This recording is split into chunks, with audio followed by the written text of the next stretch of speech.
Committee. Ohio Congressman Mike Turner. Congressman Turner joins us now live here in studio. Thanks for being here, Congressman. I appreciate it. So what did you speak to Zelensky about? What's his main concern right now heading into the winter?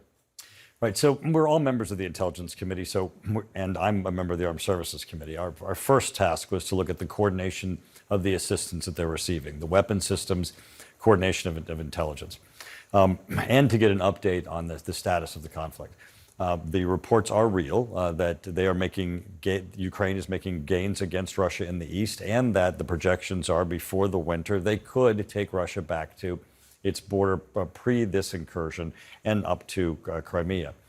That has resulted, in addition to the Crimean bridge being attacked, with this new threat of Russia using missiles trying to take out the infrastructure in Ukraine and the Iranian drones. We stood next to the power plant in Kyiv. There's only one that Russia has been attempting to hit that would take out the electrical power in Kyiv.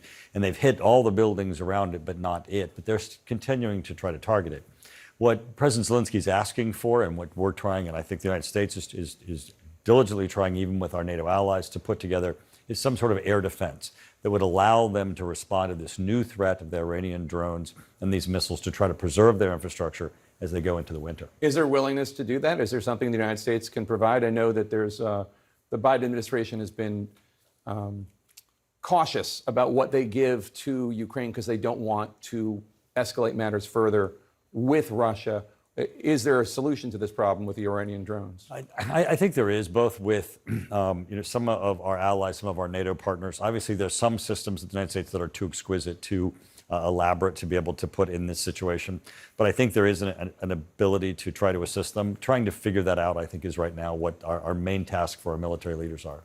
What about this idea that Russia might explode a dirty bomb in Ukraine so as to blame and use it as a pretext to attack Ukraine even further, a false flag operation? Sure. Well, Russia has a number, as you know, of tactical nuclear weapons. That would be much easier for them to use. It would be harder for them to configure a dirty bomb. But at the same time, the same effect can be achieved with their targeting the nuclear power plant in Ukraine that they have shelled previously. Is that the one in Zaporizhia? Yes, they currently control. Anything catastrophic there would be devastating both to Ukraine and a lot of Europe. So, as you note, Iran's been providing Russia with drones that they've been using largely against Ukraine's civilian population. President Zelensky suggested Russia could also be assisting Iran with Iran's nuclear program in return. Is there intelligence at all that supports this idea that there's a quid pro quo going on here? There's certainly extensive cooperation that's going on. And you see it with Russia and in Syria and Iran. You see it now with, actually direct aid and coordination between Russia and Iran, but then also now with Iran assisting Russia.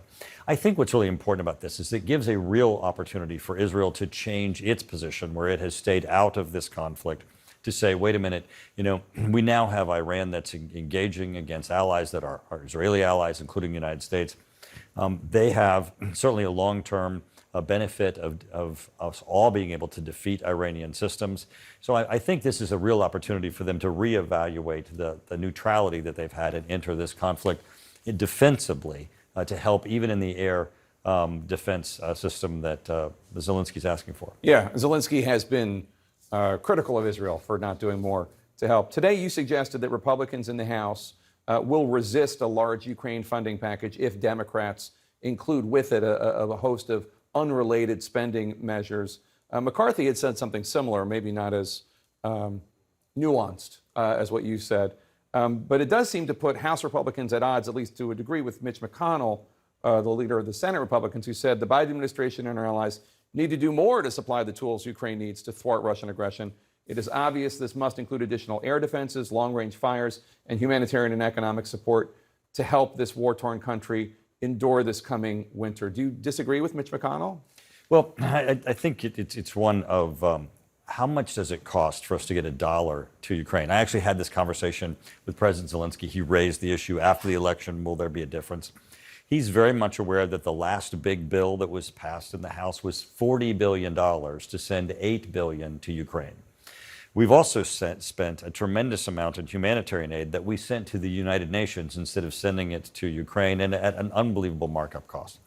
So I think what we need to do, especially since this appears, because Ukraine is being successful, because our weapons are allowing them to be successful, and this conflict is not likely to wane, we really need to evaluate how do we make the conduit of getting $1 to President Zelensky cheaper and get that weapon in his hands quickly and so it can be employed against Russians. All right. The ranking Republican on the House Intelligence Committee, Mike Turner, thank you so much for being here. Really appreciate it, sir.